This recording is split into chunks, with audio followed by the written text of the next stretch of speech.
님을 모신 여러 가지 계기가 있는데 오늘 저희 민주당 최고위 발언들도 많이 어디에 집중돼 있었냐면 네. 미국 정부가 한국을 민감 국가 리스트 여기에 포함을 사실상 시켰다라는 것이 확인이 됐다라고 해서 왜 도대체 언론에서 이렇게 한국 민감 국가 리스트에 올린 거에 대해서 민감할까? 네. 또 여기에 대해서 왜 이렇게 비평들을 하고 국민의힘 측은 이걸 어떻게든 민주당 탓으로 떠넘기려고 애를 쓸까? 네. 이런 부분들을 좀 설명을 좀 듣기 위해서 좀 모셨는데 네.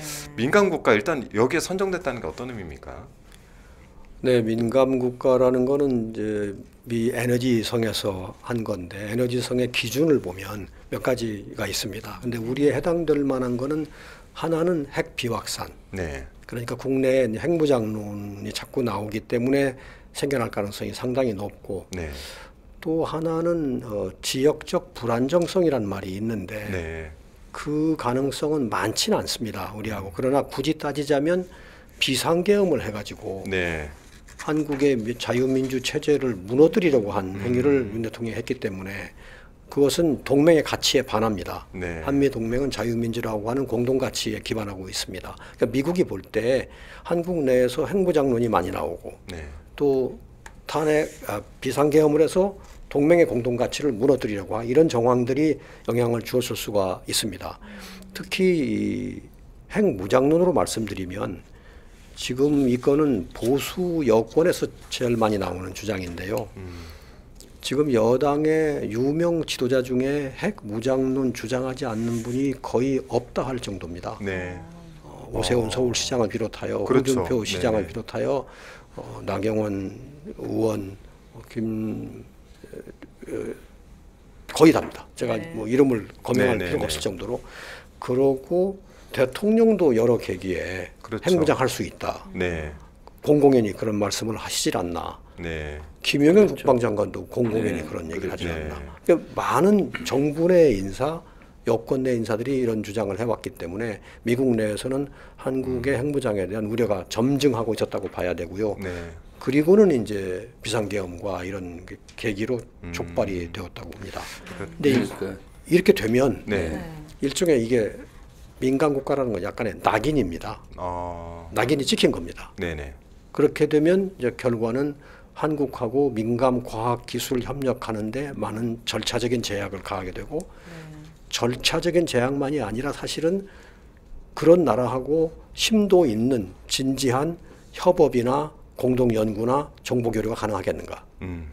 그러니까 과학 기술 분야에서 한미 동맹이 2류, 3류 동맹으로 전락한다. 네. 그리고 이 낙인은 오래 간다. 그게 이제 걱정스러운 부분입니다. 제가 국민의힘 인사들 핵무장 발언을 조사를 해봤더니 네. 특히 대통령인 윤석열은 지난 23년 1월에 북핵이 심각해지면은 전술핵 배치나 우리 자체 핵을 보유할 수도 있다라고 언급을 하고 또 23년 4월에는 마음만 먹으면 1년 이내 핵무장할 수 있다. 그건 미국 보선에서 했던 말이죠. 예, 네. 대통령이 이렇게 그 얘기를 하니까 더더욱 그런 것이고요. 네. 지금 국민의힘 대선 예비 주자들도 거의 다 핵무장론을 주장했어요. 오세훈 같은 경우는 우리도 자체 핵무장으로 북한 비핵화 때 비핵화 약속하는 것이 가장 유효적절하다. 핵 잠재력을 일본 수준으로 끌어올리는 것도 대안이다. 뭐 이런 얘기. 홍준표는 남은 건 남북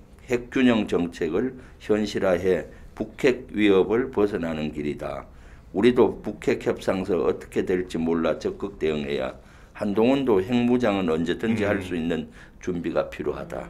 안철수도 핵 잠재력 확보해야 미 협상통에 일본처럼 예외 인정받을 수 있다. 이런 식으로 계속 주장하고 있고요. 사실 우리 위원님이 말씀했지만은 여기에 기준은 세 가지 기준으로 민간 국가를 정하는 것 같아요. 국가 안보상의 이유나 그렇죠. 핵 확산 우려, 네. 테러 지원 우려인데 네. 테러 지원 우려는 우리는 예외인 것 같고 국가 안보상으로 봤을 때는 쿠데타한 나라, 네. 12.3 내란이 그 영향을 간 것 같고 핵 확산 우려는 이런 무분별하게 국민의힘 정치 지도자들이 대통령을 포함해서 이런 주장을 하니까 상당히 불안한 겁니다.